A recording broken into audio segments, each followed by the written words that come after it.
May the words of my lips and the meditations of our hearts be always acceptable in thy sight, my Lord and my Redeemer. Amen.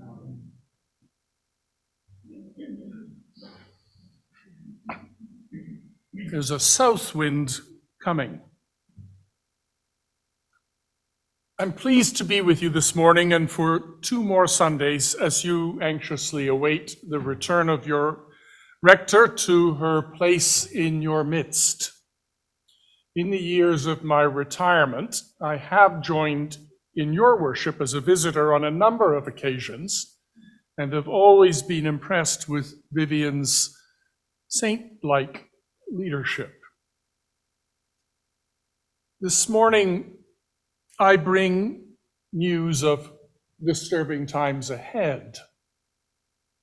Almost 3,000 years ago, Isaiah, Micah, Amos, and Hosea rose to prominence in the 8th century before the birth of Jesus. They are the first prophets whose writings, however edited by later generations, came down to us. These prophets paint a picture of life in their time, and it is not always pretty. This morning we read Isaiah, who writes a love song about the vineyard of his beloved. It is well into the song before we realize that the lover is God and the people of Israel are the object of his love. We might well think of God planting a garden in a land surrounded by rivers for the benefit of the human beings he places there. The garden, the vineyard, is a gift of love. And look at what the people have done. Instead of reflecting in their lives the love which has been freely given, the people turn to violence. The author of Genesis, chapters 2 to 11, expresses this in the story of the fall of Adam and Eve and in the account of the lives of their children, Cain and Abel. Cain rises up to slaughter his own brother, and blood flows in the land.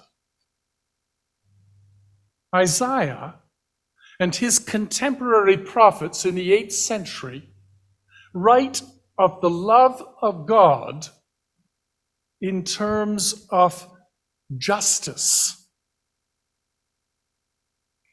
My daughter is a lawyer and works for you and I as a crown prosecutor.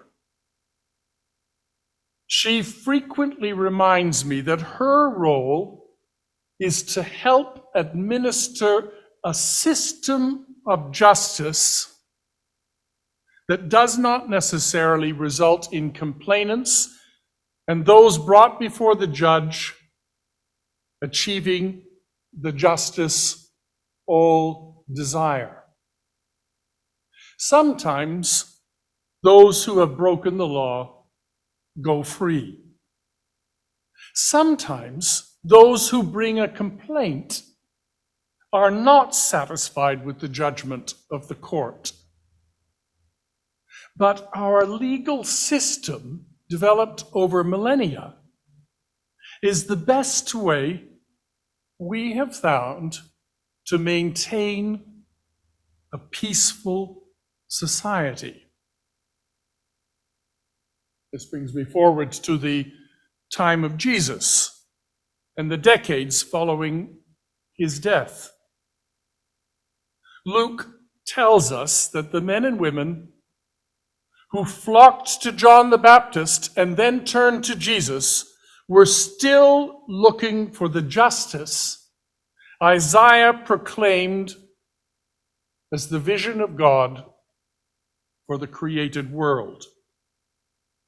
We know from the number of times Isaiah is quoted in the New Testament that the book of Isaiah is the most popular book from what we call our Old Testament that the early Christians read.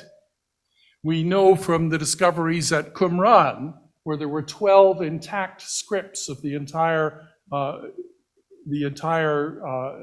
work of Isaiah found, just how popular this book was at the time of Jesus. It was popular because of its focus and its call for justice. Now, these people that Jesus is talking to in the gospel today think of justice as a world at peace, a world of Disney-like perfection, where we can all just sit back and enjoy the ride. Get real, says Jesus. I come to bring fire to the earth. The change I bring will pit people who are now close to one another against one another. For change does not come easily. My father was born in 1913, and as a young boy, he won a scholarship to the local grammar school, a wonderful opportunity for his family. He grew up in an industrial town in the north of England, and I actually read a history of Christianity in the 20th century in England, which examined the history of Christianity in each decade. It looked at all denominations and looked at what was going on. And at the beginning of each chapter, or of each section, it looked at what was going on socioeconomically. And it took the town in which my father was born in the decade from 1910 to 1920 as an example of the worst slum in England. And in the middle of that context of the dark satanic mills of Yorkshire, he came into this opportunity to have an education. But his parents resisted because they believed that education would separate a beloved son from his siblings. Well, you've got this, but the others didn't. And that's not fair in their mind. And my father said in later life that they were absolutely right. He did get the education, and it created a lifetime gap between him and his siblings. Not that they didn't love one another and care for one another, but there was a whole element where they had no ability to share with one another because the experiences had become diverse in such a great way. For good things to happen, we need to change. We need to let go of the old and embrace a world coming into being before our eyes. The author of Hebrews understands as he lays out lists of people who have made a difference in their generations because they knew how to step out into the unknown, step out into the future, and trust only in God. He asks the same of the first generation of Christians. Can we do less, he says, than those who went before and did not have the advantage of seeing the joy flowing from the cross of Jesus?